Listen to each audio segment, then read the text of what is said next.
is a documentary of the National Fisheries Resources Research Institute, NaFIRRI, of the National Agricultural Research Organization, NARO, in collaboration with the Department of Biological Sciences, Makerere University, and the Directorate of Water Resources Management in the Ministry of Water and Environment.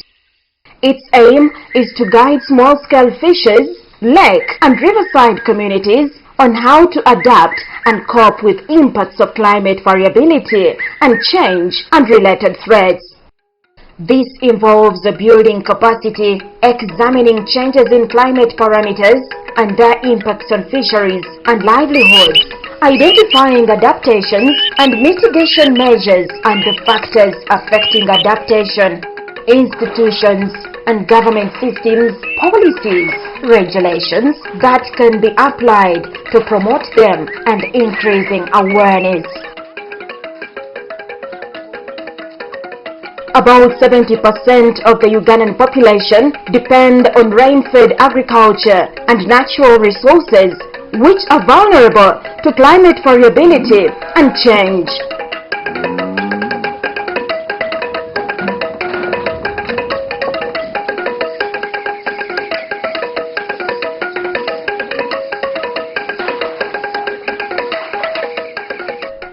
Given the fast human population growth rate of over 3% per annum, there is need to increase and sustain agriculture and natural resources production to sustain livelihoods.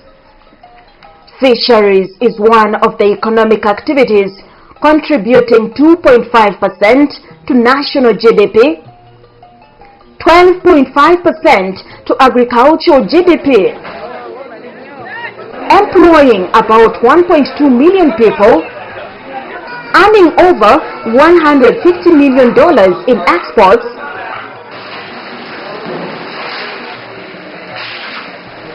and providing about 50% of protein supply. Uganda has many water bodies with high quantity and variety of fishes. Lake and riverside areas also have the highest human and livestock population and are important for crop production and watering animals. The variety and quantity of fishes and other organisms in the water bodies have been declining due to overexploitation, pollution,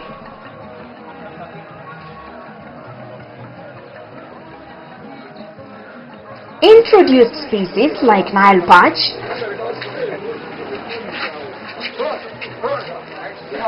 habitat degradation,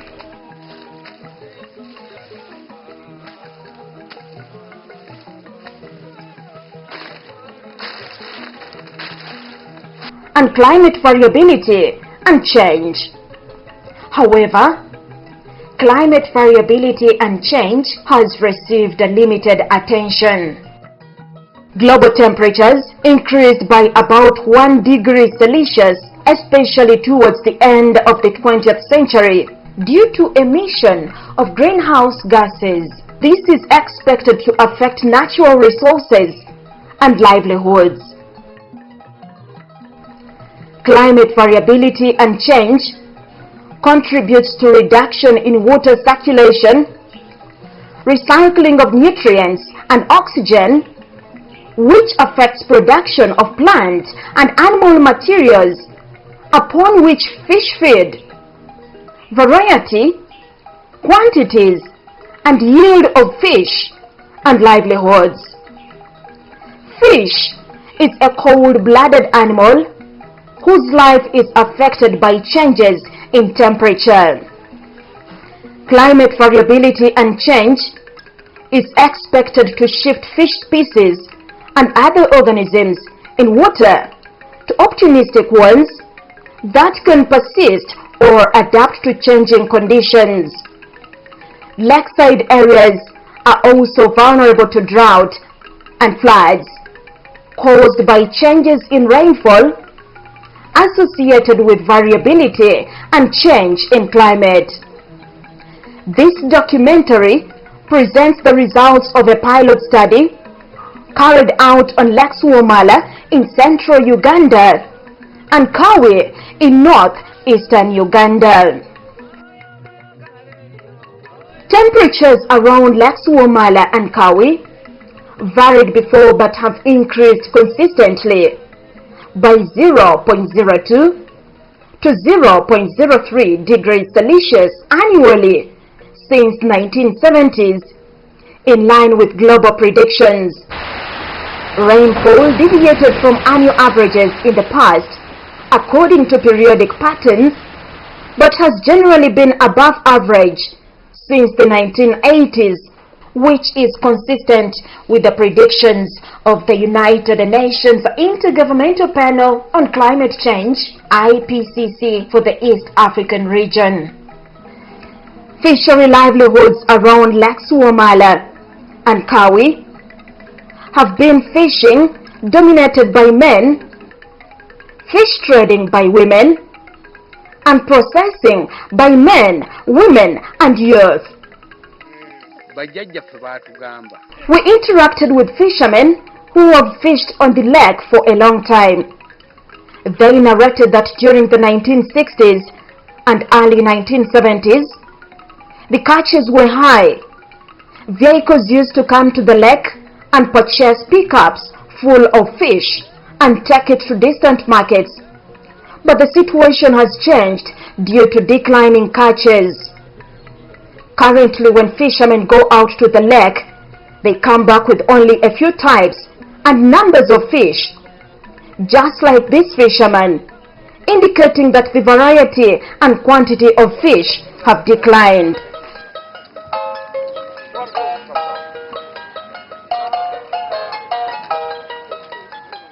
We caught up with Miss Lona, who buys fish from Katiko landing site on Lake Wamala every morning, cleans and packs it in a locally made basket for the market. She takes time to collect adequate quantities due to reduced quantities of fish.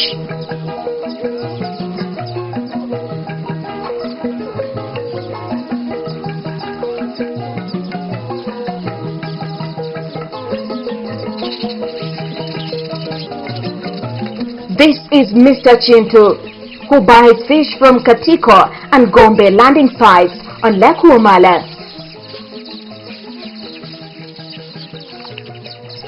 He processes it locally at home with the help of his daughter and wife.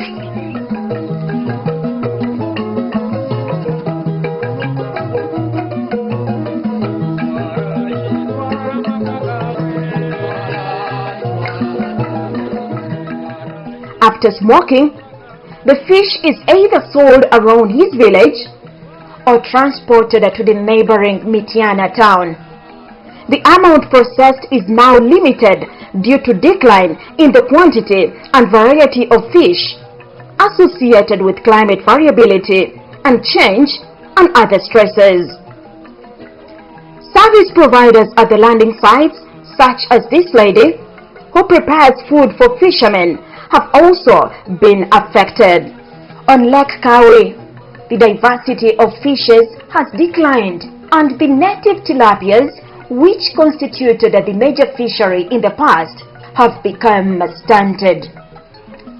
There have been severe droughts around Lake Kawi, which sometimes leaves livestock with inadequate grazing pasture, and crops around Lake Wamala have periodically suffered the same fate, which results into wilting.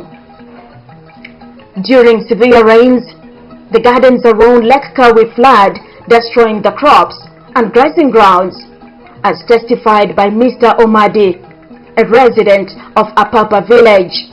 I'm called Omadi Jaffes, born of Apapa Parish, Olok Sub-County. Really, we have been affected by the flood in our area, most likely in Palisa district, general. You can see how the floods have come to destroy this maize.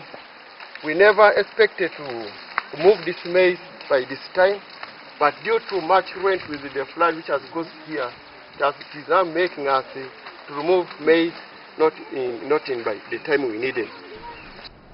The situation has not been any different in the whole area, as testified by Mr. Ojangole, a local community leader.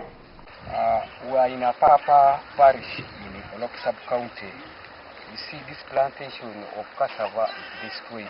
The floods are destroying our livelihoods by destroying all the plantations of cassava, sorghum, maize, and everything.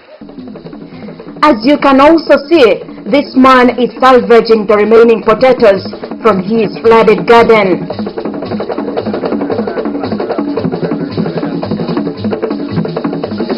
Gardens around Lake Wamala are similarly flooded during heavy rains.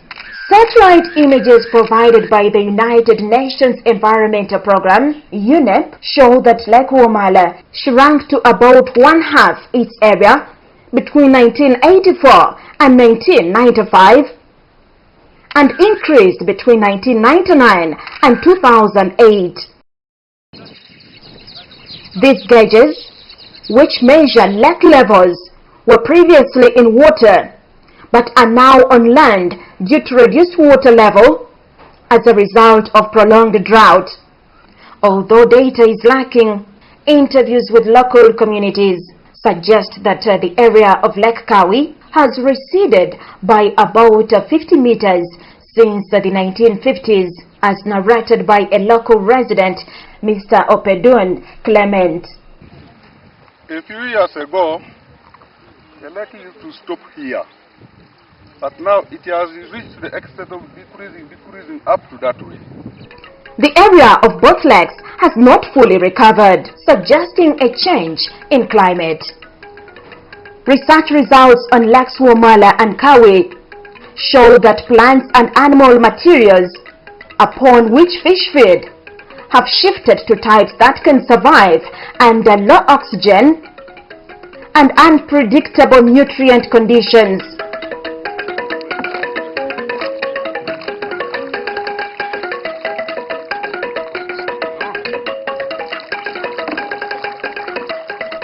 The fish community in the two lakes has shifted from dominance of tilapia to the African catfish, the langfish,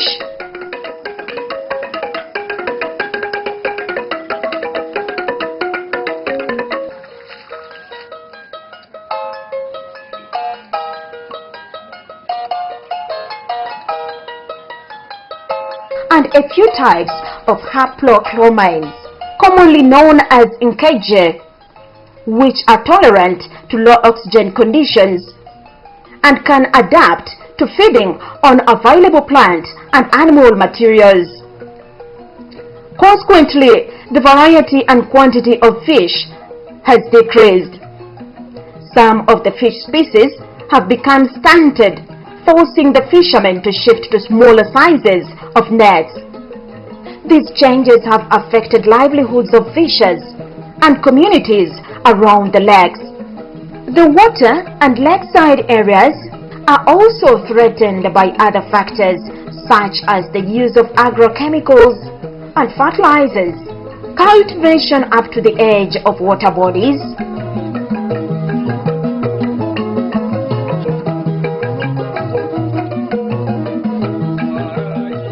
destruction of papyrus for roofing houses,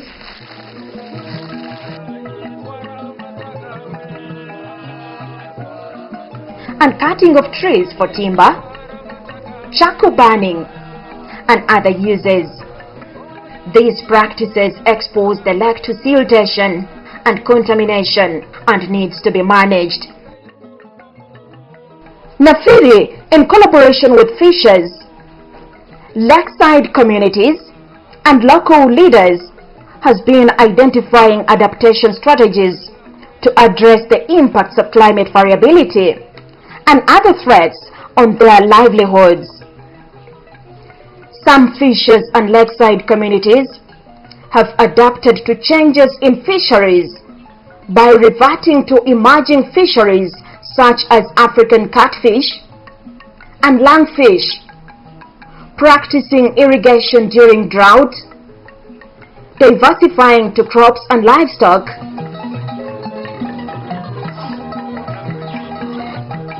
NaFIRRI is assisting the fishers by determining appropriate methods for exploiting emerging fisheries like longlining, encouraging them to shift to non-fishery activities, and identifying, developing, and prioritizing adaptation strategies in collaboration with fishers and lakeside communities to increase their resilience and sustain livelihoods.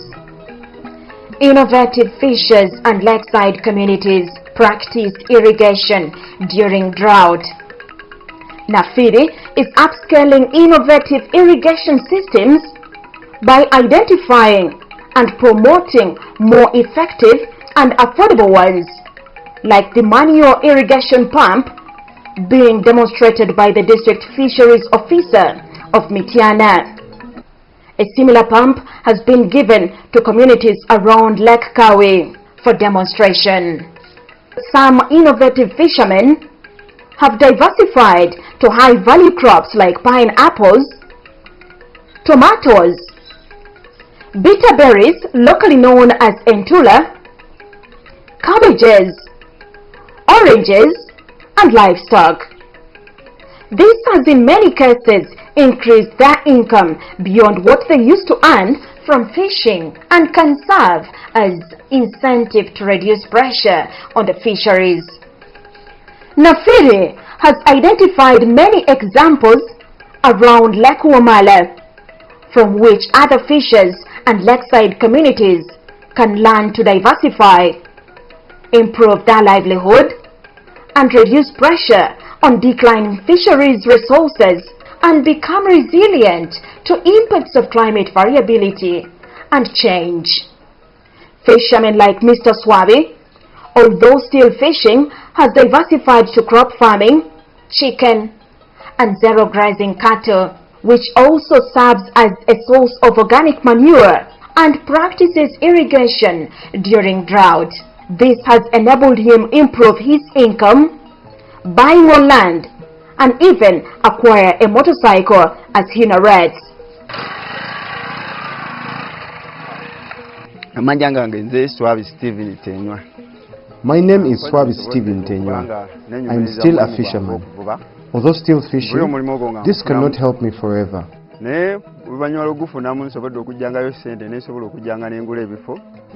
I have therefore used the money from fishing to buy land, cows, chicken, and planted oranges.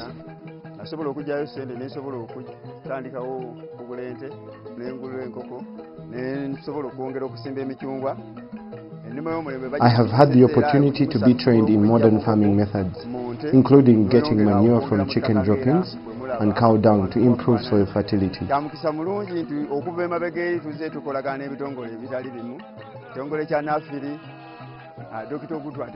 We have worked with many departments and individuals such as NaFIRRI and Dr. Obutu. They have encouraged us to ensure that we use the lake sustainably and diversify to other livelihoods, because the lake is not enough. If you add the money from the oranges, milk, and eggs, your child will be able to go to a good school. Miss Nachimoli Rose grows tomatoes at Bagwe Island on Lake Wamala. She expressed concern about a frequent drought and suggested she could benefit more if appropriate irrigation equipment were provided. We are growers of tomatoes, pepper and cabbages, but the problem we face is that there is a lot of sunshine, yet we do not have equipment to irrigate them. If we got the equipment, we would be able to help ourselves. Mr. Sechiwunga Ali, a fisherman and a beach management unit chairperson, has diversified to growing oranges, which are interplanted with bananas and boat goats, from which he gets manure for his oranges, and harvests about 1.5 tons every season, which he says has greatly improved his income. Amanya gange bampita Alice Chiwunga, omulimu gwange omukulu ndi muvubi. I am called Alice Chiwunga. My main occupation is fishing, but one cannot sustain himself from one occupation. I started growing these oranges because I wanted to diversify my income. I cannot forget NaFIRRI for training us to diversify and not depend only on fishing.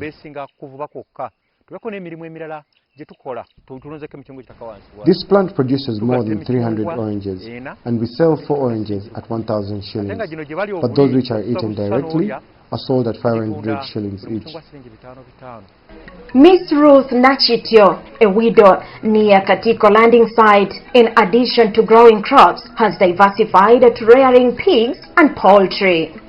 From afar, this looks like an ordinary tree bark, but from a closer look, you notice that Mr. Lule of Nkonya village hanged his nets, having abandoned fishing and diversified to growing pineapples and livestock. This, he says, has enabled him to acquire more land and purchase a pickup van for marketing his crops. I bought this cup from sale of pineapples, and it is the one I use for marketing my pineapples. Mr. Kosi Makafero is another former fisherman of Nkonya village. When he realized he could not earn a living from fishing, he shifted to growing pineapples and has reported that his income has greatly improved. Amanya gange nze Kosi Makafero. My name is Kosi Makafero. I have been a fisherman most of my life. Although the income from fishing is regular, it is earned with hardship. I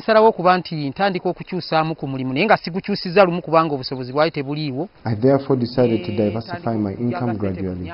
I started getting money from fishing and investing it in agriculture, especially pineapples. The lake has many problems such as reduction in catches and can therefore not provide much income as it was previously. I am now better off than before.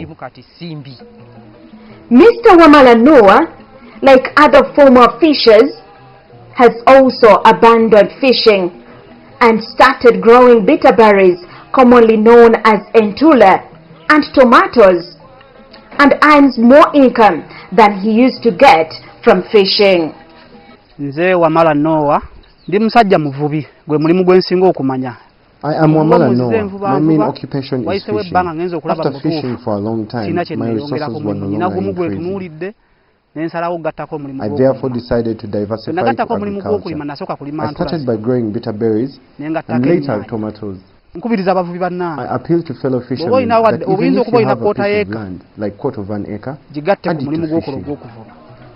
A few communities around Lake Kawi have also diversified to high-value crops like passion fruits, mangoes, oranges, tomatoes, cabbages, and keeping a variety of livestock, but to a lesser extent than Wamala. Oswata Peter, a resident of Agule near Lake Kawi, started by growing a few mango trees, which yielded about 2,000 fruits every season, and this has encouraged him to plant 40 more trees. He also harvests water from his papyrus roofed house for watering vegetables during drought. Mr. Ogwang Wilson, a resident of a Purple landing site, left fishing many years ago and started growing high-value crops like passion fruits. I started admiring the passion fruits from a friend. Of recent, I sold first harvest 1 bag. Interestingly, he manures his garden by diverting water from his kraal to the garden as a way of manuring his crops rather than applying it directly to the garden. You can see how I bring that manure from the kraal up to my garden. He has, however, mixed many crops in a small area. We advised him that he could benefit more by directly manuring his crops and specializing in a few crops like the communities around Lake Wamala. Mrs. Esther Omodo, a wife of a local leader of Apapa village near Lake Kawi, keeps a variety of livestock including turkeys, goats, sheep, pigs, and ducks.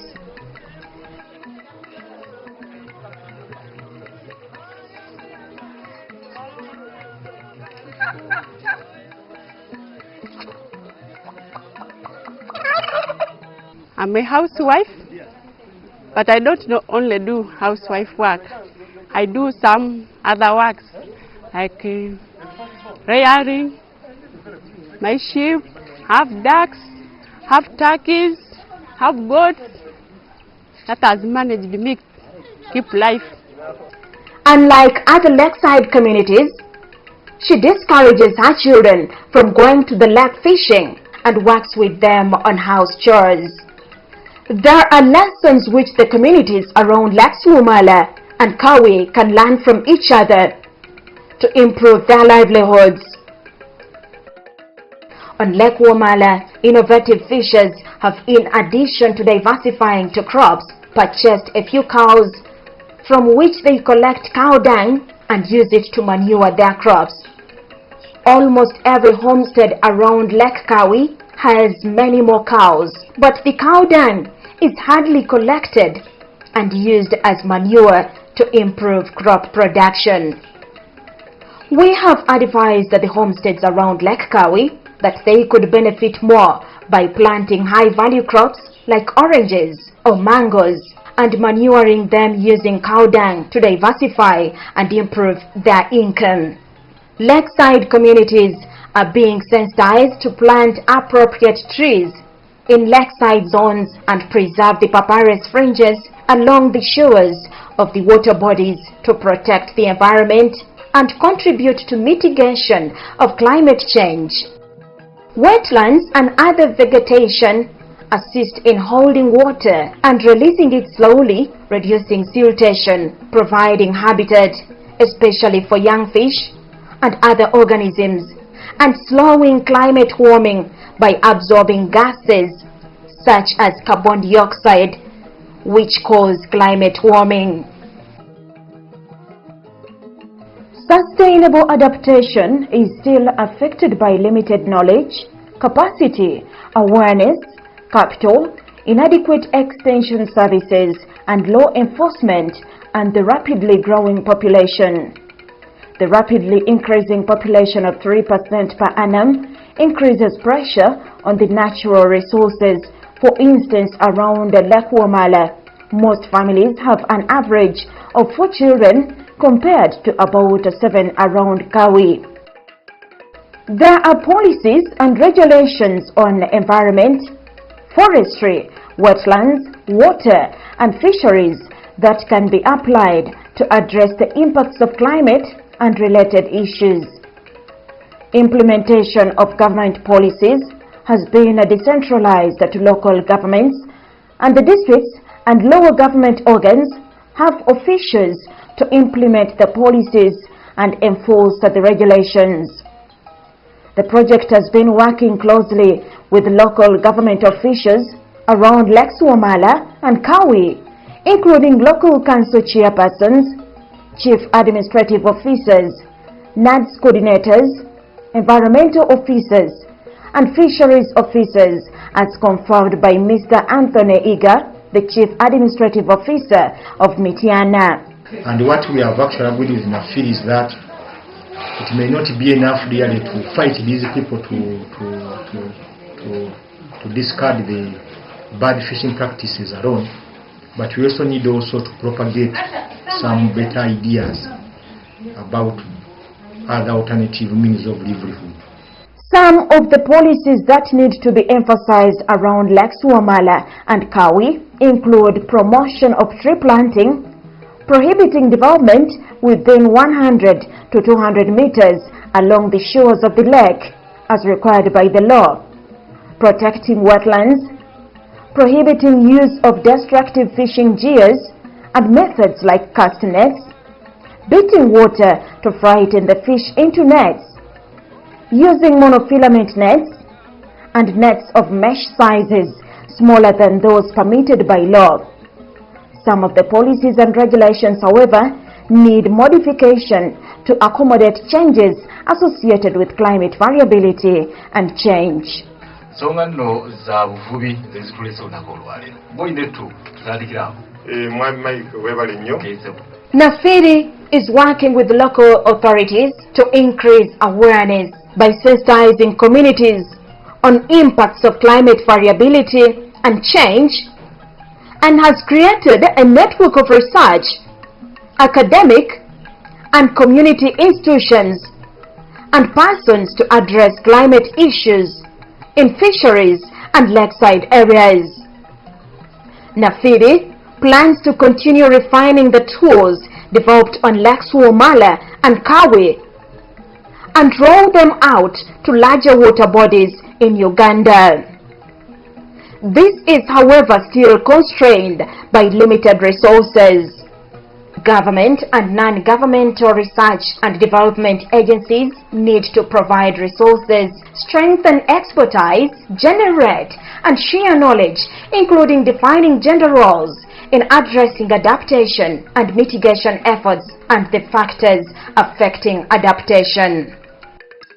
This work was facilitated by many people, all of whom cannot be mentioned by name. We are very grateful to the communities, the local government officials around the lakes, the mass media, and the management of NARO and NaFIRRI for their cooperation. This work is supported by the Rockefeller Foundation.